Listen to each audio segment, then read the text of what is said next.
Prosecutor Angela Canepa says the Warden and Wagner families were close for years, and the Wagners were obsessed with gaining control over a child that George's younger brother Jake Wagner had with victim Hannah Warden. The prosecutor has called this one of the most heinous crimes in Ohio history.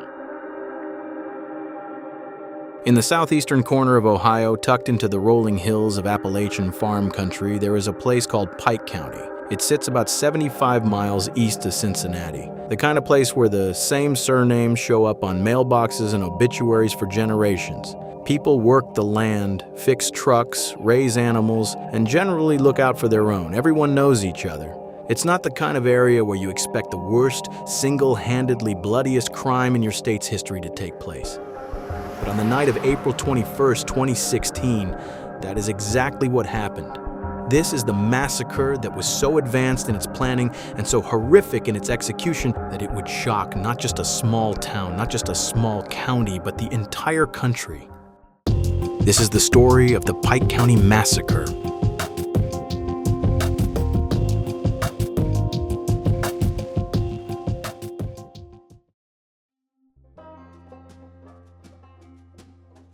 The Warden family had deep roots in Pike County. Christopher Warden Sr. was 40 years old, had spent his life doing construction and lumber work, and lived with his brother and cousin on a cluster of properties along Union Hill Road, outside the small town of Piketon. His older brother Kenneth was 44. Their cousin Gary, 38, visited regularly. Christopher Sr. had married a woman named Donna Manley back in 1994, and over time they had 3 children together. Clarence, known as Frankie, born in 1995, a daughter named Hannah Mae, born in 1997, and a second son, Christopher Jr., born in 1999. Donna and Christopher divorced in 2007, but stayed close and shared custody of their kids. Dana worked as a nurse aide. Christopher Jr. was 16 years old and a freshman at Piketon High School. Frankie, 20 years old, was engaged to a woman named Hannah Gilley, who went by her middle name Hazel, and they had a 6-month-old son named Ruger together. And then there was Hannah Mae, 19 years old, a certified nursing assistant who had just started a new job in January 2016. She had a 2-year-old daughter named Sophia, and in mid-April 2016, she gave birth to a second baby girl named Kylie.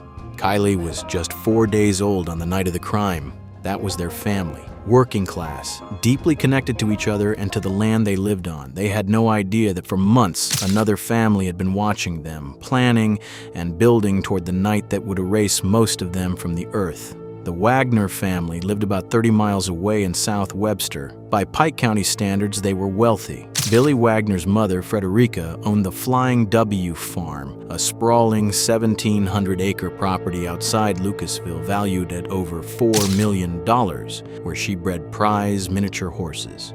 People in the community called the Wagners the rich people of the town. Billy worked for his mother and drove a truck. His wife, Angela, managed the home. Their 2 adult sons were George Wagner IV and Edward, known as Jake. They presented themselves as a good Christian family. But behind closed doors, the Wagner home operated under a suffocating and absolute control exercised by Angela. George's ex-wife, Tabitha Clater, testified at trial about what life was actually like inside that house. Angela's rules governed everything: who could leave, who could visit, what the young couples were and were not allowed to do in their own bedrooms. Angela personally made decisions about grandchildren, dictated the terms of her sons' relationships, and ran the household like a compound. When Tabitha eventually fled, after Angela threatened to get a gun during an argument, she rode her bicycle in the dark to a gas station, where she called her mother to come and get her. She left her son behind. It was Angela's house and Angela's rules, Tabitha told the jury. And when prosecutors later asked Angela why the family never went to law enforcement with their concerns, she said, "We didn't believe in the justice system," a dark omen for what was to come. The Wardens and the Wagners knew each other.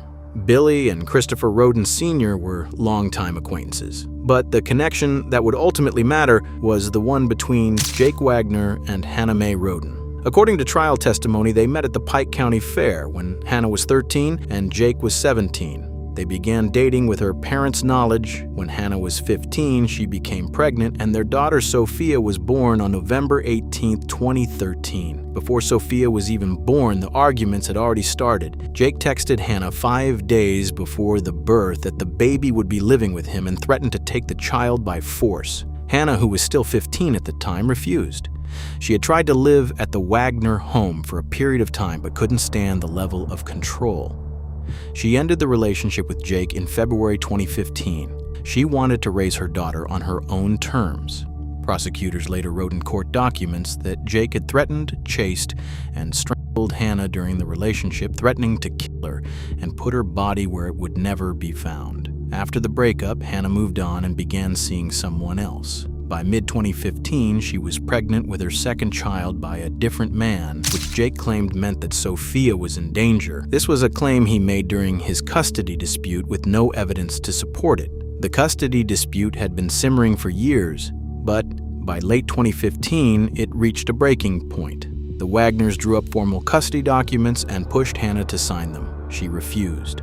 At some point that fall, Hannah sent a private Facebook message to a friend saying she would never sign papers giving up her daughter and that they would have to kill her first. She did not send that message to the Wagners, but the Wagners had been hacking into social media accounts connected to the Rodens for months, reading their private messages without anyone's knowledge. Jake later testified that he read that message on December 15, 2015. That was the moment, by his own account, that a 4-month-long plan to kill Hannah and her family was set in motion.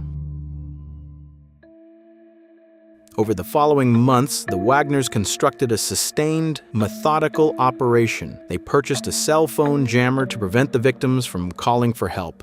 They set up surveillance cameras near the Roden properties to study their routines. They acquired guns and built homemade silencers so they could shoot their sleeping victims without alerting anyone in the next room.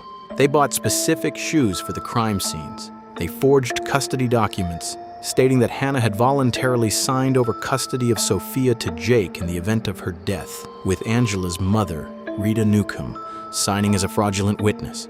Those forged papers were prepared 3 weeks prior to the day they chose to execute their plot. Angela later admitted on the stand that the plan had expanded beyond just killing Hannah.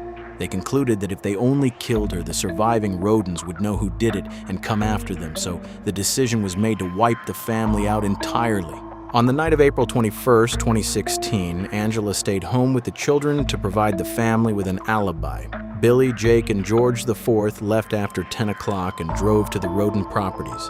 At the first home, where Christopher Roden Sr. lived with Gary Roden, Jake shot Chris outside with a rifle, and Billy shot and killed both Chris and Gary inside the home. At the second stop, Frankie Roden and Hannah Gillies' trailer next door, Jake shot and killed both of them as they slept. Their 6-month-old son, Ruger, was found alive in the bed between their bodies. At the third stop, Dana Roden's home, where she lived with Hannah Mae and 16-year-old Christopher Jr., and Jake killed all three. He testified that Hannah was propped up in bed breastfeeding her 4-day-old daughter, Kylie, when he shot her twice in the head.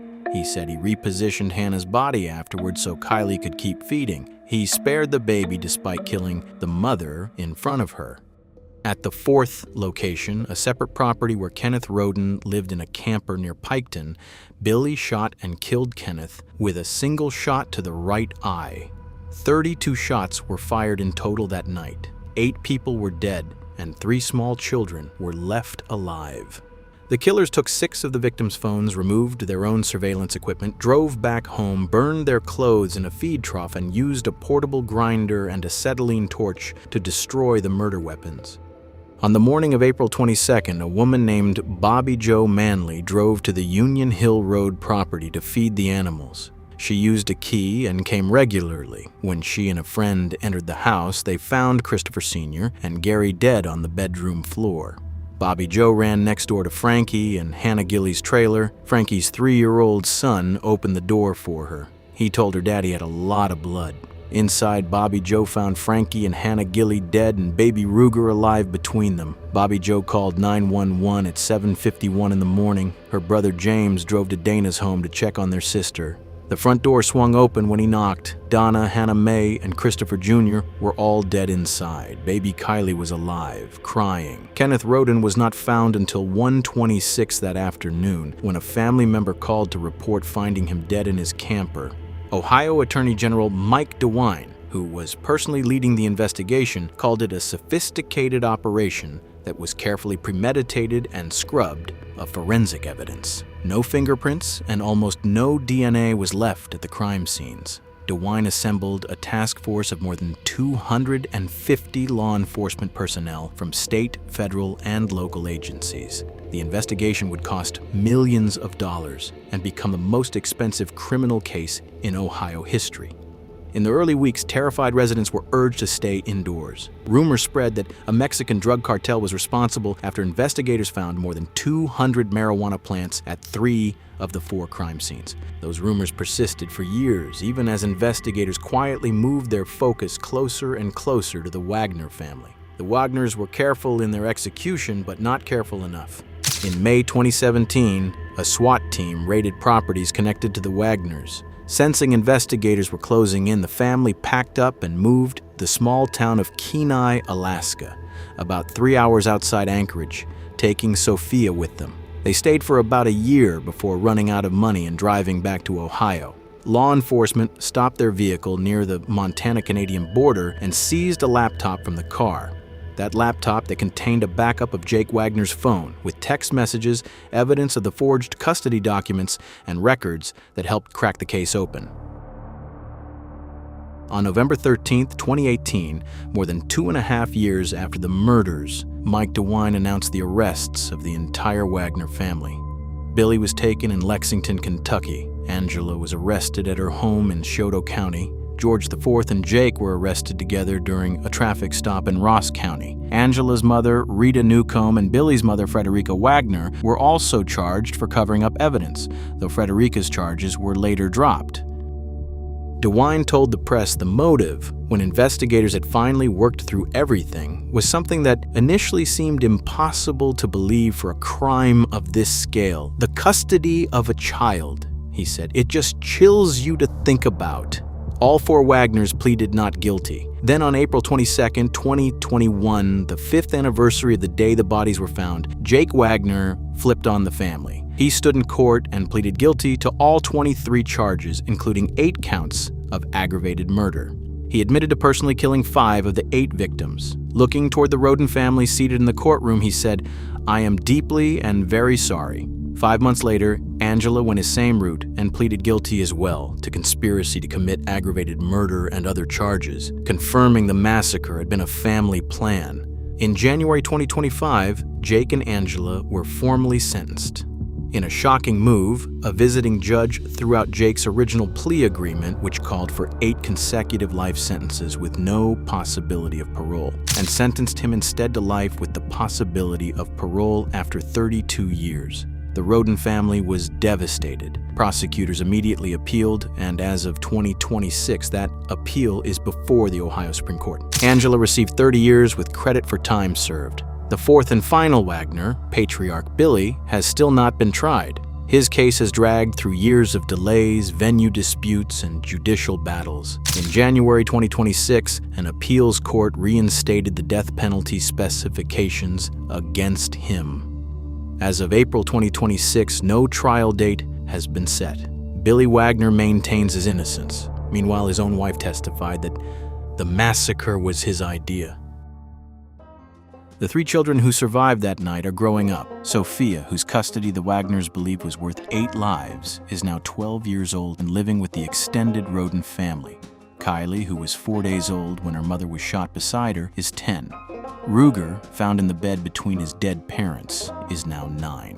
The family that massacred 8 people in a single night has been destroyed by the consequences of their actions. Once considered the region's wealthy horse owners, with property worth millions, they are now broke, in prison for life, snitching on each other and looked at as one of the most evil group of people in the entire country.